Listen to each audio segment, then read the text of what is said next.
ଲାଗୁଛି ଏଇ ଫୁଲ ଏବେ ଫୁଟିବାକୁ ଯାଉଛି। ଏଇନା କେତେ ସୁନ୍ଦର ଲାଗୁଛି। ଯଦି ପୁରା ଫୁଟିଯିବ ତ ଆଉ ସୁନ୍ଦର ଲାଗିବ। ମୁଁ ୟା ସହ ସାଙ୍ଗ ହେବି। ଏବେ ଯାଉଛି ୟା କଥା ମାମାକୁ କହିବି। ମାମା ମାମା, ଆମ ଘର ପାଖରେ ଗୋଟେ ଗୋଲାପ ଫୁଟିବ। ଗୋଲାପର ପାଖୁଡା ଟିକେ ଟିକେ ବାହାରିଲାଣି। ଯେତେବେଳେ ସେ ପୁରା ଫୁଟିଯିବ ମୁଁ ତା ନାଁ ରୋଜ ରଖିବି। ତମେ ତ ଜାଣିଛ ମତେ ଫୁଲ ବହୁତ ପସନ୍ଦ, ଆଉ ସେ ତ ଆମ ଘର ପାଖରେ ହିଁ ଅଛି। ତମେ ମତେ ତା ପାଖକୁ ଯିବାକୁ ଦେବ ନା ମାମା? ହଁ ହଁ ଯିବୁ। ତାକୁ ତ ଭଲରେ ଆଗ ଫୁଟିବାକୁ ଦେ। କାଲି ସକାଳକୁ ଫୁଟିଯିବ। ହଉ, ତାହେଲେ ସକାଳୁ ମତେ ବି ଦେଖେଇବୁ। ମାମା ମାମା, ଚାଲ ମୁଁ ତମକୁ ଫୁଲ ଦେଖେଇବି। ହଁ ଚାଲ ଚାଲ। ତୁ ବିନା ଯୋଉ କଥା ପଛରେ ଥରେ ପଡିଯାଉ ତାକୁ ଛାଡୁନୁ। ଆଉ ମାମା ତା ପିଲା ସହ ଗୋଲାପ ଫୁଲ ଦେଖିବାକୁ ଚାଲିଯାଏ। ହଁ, ଇଏ ତ ଆମ ପାଖରେ ହିଁ ଅଛି। ତୁ ୟାକୁ ସବୁଦିନ ଦେଖିବାକୁ ଆସିବୁ, ହେଲେ ବେଶୀ ଦୂର ଯିବୁନି। Thank you Mama. ୱେଲକମ୍ ଛୋଟ ରୋଜ, ୱେଲକମ୍। ତମେ କୋଉଠୁ ଆସିଛ? ମୁଁ ତମ ପଡୋଶୀ, ଆଉ ମୋ ନାଁ ପୁଚୁ। ମୁଁ ଏଇ ସାମ୍ନା ଗଛରେ ରହୁଛି। ଆଉ ଜାଣିଛ, କାଲି ମୁଁ ତମକୁ ଦେଖିଲି, ଆଉ ରାତି ସାରା ଶୋଇନି ତମକୁ ସାଙ୍ଗ ବନେଇବାର ଅପେକ୍ଷାରେ। ତମେ କଣ ମୋ ସାଙ୍ଗ ହବ? ମୁଁ ତମର ଯତ୍ନ କରିବି, ଆଉ ପାଣି ବି ଦେବି, ଆଉ ତମ ସହ ସବୁବେଳେ ଖେଳିବି ମଧ୍ୟ। ମୁଁ ତମ ଦୋସ୍ତିକୁ ଏକ୍ସେପ୍ଟ କରୁଛି।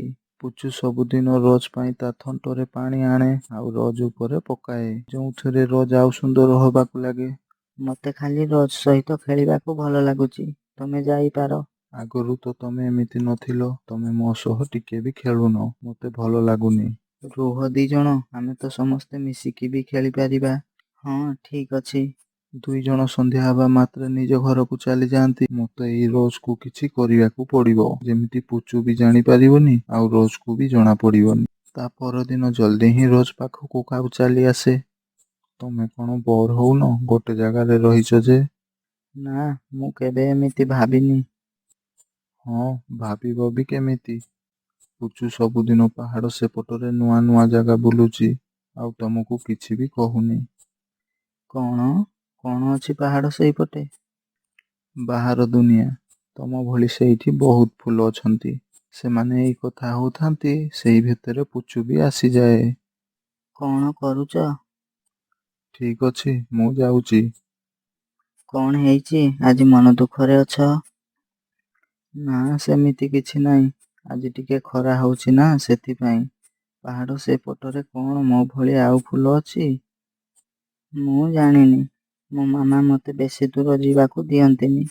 ଏତିକି ଦୂର ଆସିବା ପାଇଁ ଅନୁମତି ଅଛି। ମୁଁ ଦେଖିବାକୁ ଚାହୁଁଛି ପାହାଡ ସେଇପଟେ କଣ ଅଛି। ତମେ ଗୋଟେ ଫୁଲ। ତମର ବାସ୍ନା ଆଉ ସୁନ୍ଦରତା ସେ ପର୍ଯ୍ୟନ୍ତ ରହିବ ଯେ ପର୍ଯ୍ୟନ୍ତ ତମେ ମାଟି ଭିତରେ ରହିବ, ଆଉ ତମକୁ ପାଣି ମିଳୁଥିବ। ତମେ ମୋର ସାଙ୍ଗ। ତମେ କଣ ଏଇଠୁ ନେଇକି ପାହାଡ ସେପଟେ ମତେ ଲଗେଇ ପାରିବନି? କଣ ଲାଭ ତମ ସହିତ ସାଙ୍ଗ ହେଇକି? ତମଠୁ ତ ସେ କାଉ ଭଲ। ପାହାଡ ସେପଟେ ଥିବା ଫୁଲମାନଙ୍କ ବିଷୟରେ କହିଲା। ଆଚ୍ଛା, ଏଇ କଥା। କାଉ ତମକୁ ଏଇ କଥା ସବୁ କହିଛି? ହଁ, ତମେ ତ କେବେ ଚିନ୍ତା ହିଁ କରୁନ। ମିଛ। ସେ ଜଳୁଛି ଆମ ଦି ଜଣଙ୍କ ବନ୍ଧୁତା ଦେଖି, ଆଉ ତମକୁ ମାରିବାକୁ ଚାହୁଁଛି। ସେମିତି ନୁହଁ। ହଁ, ସେମିତି ହିଁ। ଏଇ କଥାକୁ ନେଇ ରୋଜ ପୁଚୁ ଉପରେ ରାଗିଯାଏ। ତମେ ମତେ ରାଗିକି ଭଲ କରୁନ। ମୁଁ ସବୁଦିନ ତମ ପାଇଁ ପାଣି ଆଣିକି ଦଉଛି। ବାସ୍, ବହୁତ ହେଲା। କାଲିଠୁ ମୋ ପାଇଁ ତମେ ପାଣି ଆଣିବନି। ଚାଲ ବାବୁ, ଘରକୁ ଯିବା। ସନ୍ଧ୍ୟା ହେଇଗଲାଣି। ହଉ ସାଙ୍ଗ, ରାଗନି ଆଉ। ତମେ ଯାଅ। ମାମା, ମୋର ଆଉ ରୋଜର ବନ୍ଧୁତାକୁ ଦେଖି କାଉ ଈର୍ଷା କରୁଛି। ରୋଜକୁ କହୁଛି ପାହାଡ ସେପଟରେ ଥିବା ଫୁଲମାନଙ୍କ ପାଖକୁ ଯିବାକୁ। ତୁ କହିଲୁଣି ରୋଜକୁ, ଏମିତି ହେଲେ ସେ ମଉଳି ଯିବ। ହଁ କହିଲି, ହେଲେ ସେ ମୋ କଥା ଶୁଣୁନି। କେମିତି ଅଛ ସାଙ୍ଗ? ହଁ, ମୁଁ ତମ ଅପେକ୍ଷାରେ ଥିଲି। ପାହାଡ ସେଇପଟରେ କଣ ମୋ ଭଳି ଆଉ ଫୁଲ ଅଛନ୍ତି? ହଁ, ମୁଁ କଣ ତମକୁ ମିଛ କହୁଛି? ମତେ ନେଇକି କଣ ଲଗେଇ ପାରିବ ସେଇଠି ତମେ? ହଁ, କାହିଁକି ନୁହଁ? ଇଏ ତ ବହୁତ ସହଜ। ଆଉ ସେଇଠି ତମର ସୁନ୍ଦରତା ଆଉ ବଢିଯିବ। ତ ଠିକ ଅଛି, ମତେ ନେଇ ଚାଲ ସେଇଠିକି। କାଉ ତ ଏଇଆ ଚାହୁଁଥିଲା କି ଯେମିତି ବି ହଉ ରୋଜକୁ ମାରିବାକୁ ଚାହୁଁଥିଲା। ଯତ୍ନର ସହିତ କାଢ, ମୋର ପତ୍ରକୁ ଛିଣ୍ଡାଇବନି। ଆଉ କାଉଟି ରୋଜକୁ କାଢିକି ନେଇଯାଏ।